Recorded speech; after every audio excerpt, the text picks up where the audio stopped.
Anthony Edwards has leveled up again this season. His early season was hampered by an injury, but he's back to shooting the ball as well as anybody on the planet. He's starting to wreck defenses in the mid-range as well, and he's always going to be one of the most explosive drivers in the league.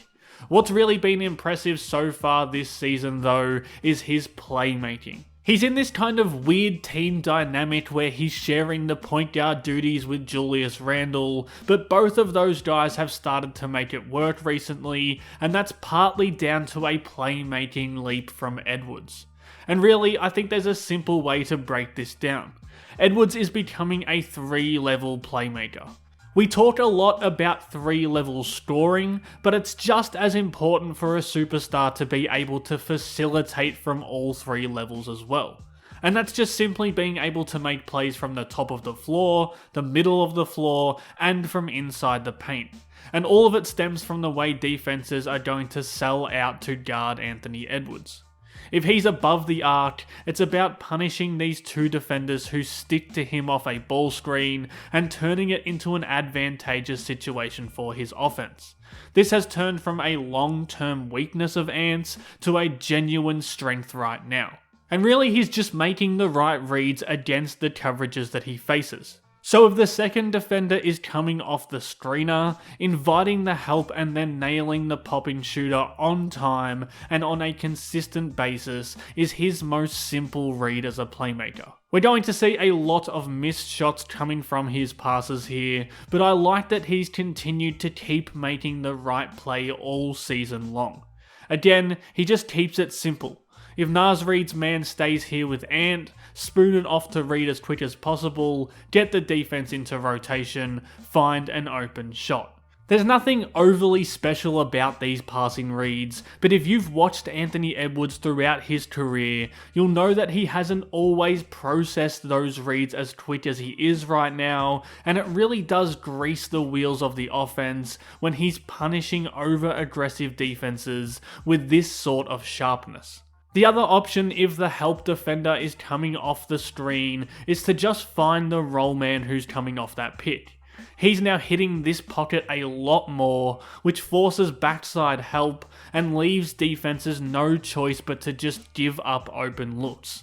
Ant hasn't really had that pocket pass in his playmaking bag consistently before this season, and with the way teams defend him, it's an even better way to bust open a defense than just hitting the shooter on the pop all the time. Because if he's coming off a ball screen blitz and just leading the man into this rolling lane with the pass, this defender has to slide across to cover the roll, and McDaniels can now drift in off the corner for a short roll bucket. There's no assist there for Edwards, but that's the kind of pass to begin a possession that ruins over-aggressive defenses. Again, they trap him, he threads the needle on the pass, the helper needs to step up, and it's an easy dunk on the backside. This is the point guard kind of things that Ant is being asked to do more this season, and he's doing it at a higher level more often. If he's consistently feeding the pop bigs and the roll bigs out of pick and roll, he becomes a much more dangerous proposition if teams are going to try and trap or blitz him every single night. So now we see him move down a level into the middle of the floor inside the arc, where he's really become a great manipulator of a defense this season. And same as before, there's just step-by-step reads from this level. The most simple is just drawing defenders around him and then making the kick-out pass to find shooters or drivers. As he becomes more of a threat to score in the mid-range, he's going to face more coverages like this, and his awareness of his pressure release passes has grown a ton throughout his career, and it does feel like it's gone up again this season. He's not over-dribbling anymore, he's just reading the defense and making the easy play. What I'm loving right now though is his ability to really manipulate and control these situations. That's how he creates even better looks than these basic one pass away kickouts. Making these easy reads is absolutely a good thing, but creating the best look possible is what top tier playmakers do.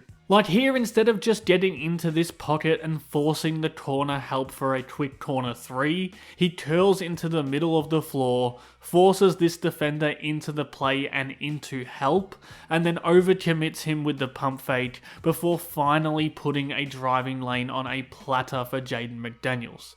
Those extra details turn good shots into great shots.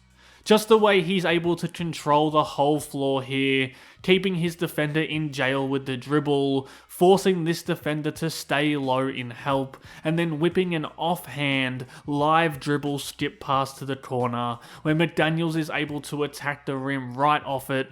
That's the kind of pass the best playmakers in the league create. I thought these possessions against the Knicks really summed up what I mean here.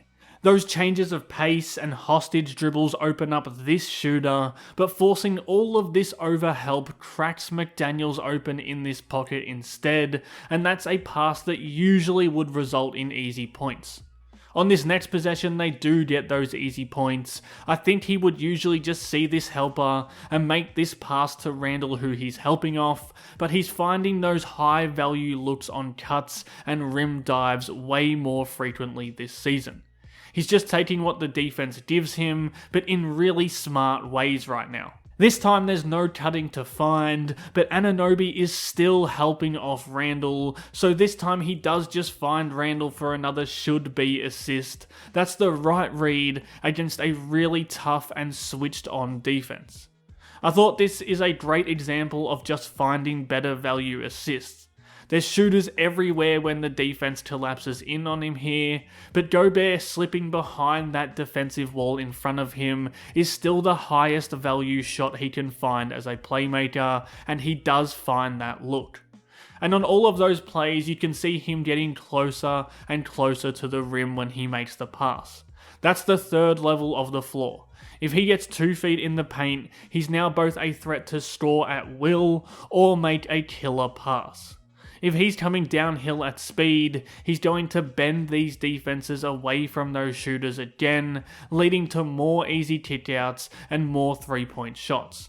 Teams aren't just going to let him attack their bid one-on-one, so that corner helper is always coming, and he's finding that pass almost every time right now. But there is more of that manipulation as well, where he's in the paint, there's more control with those pump fakes, more awareness to draw defenders toward him, and then more ability to find the open shot that he has created with that manipulation. And this is always going to be the cherry on top of Anthony Edwards' game. If you remove that game he left injured after just 3 minutes of play, he's averaging almost 31 points a game. He's already leveled up as a scorer so far this season, so the fact that he's seemingly leveled up as a playmaker as well means his game is in a really good spot right now. If you want to see more of this version of Anthony Edwards, and you want to see more breakdowns like this one, hit subscribe and drop a like or a comment below. And if you want more of Howls and Growls, check out the Worldwide Wolves podcast on YouTube and everywhere you listen to podcasts. Thanks again for watching.